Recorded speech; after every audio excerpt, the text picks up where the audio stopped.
Hi, today's video is about the fear of grandiosity and what that can lead to. Let me explain what I mean by this.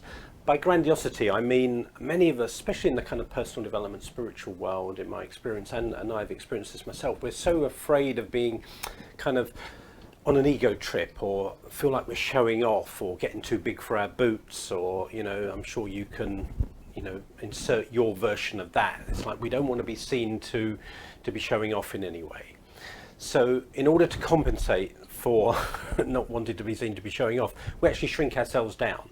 So we play a smaller game, we suppress our energy, we limit ourselves, we take the spotlight off ourselves, and we don't really show up as well as we could do, or as effectively as we could do.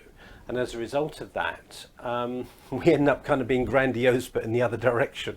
And it's taken me a long time to realize this, that actually grandiosity has two sides to it. One side of the grandiosity is that we're on an ego trip by kind of showing off and taking up more space than perhaps is necessary for us to take up.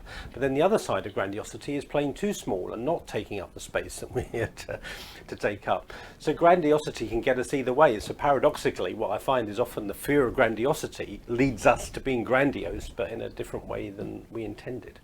So what's the way through? The way through is, I've talked about this a little bit before, but I call it showing up in our grandeur.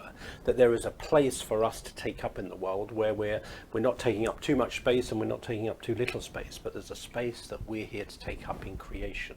And our job is to understand what that is and step into that place of self-leadership and being a source of inspiration to others.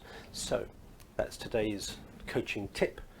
Be aware that your fear of grandiosity can lead you to being grandiose. So show up in your grandeur instead.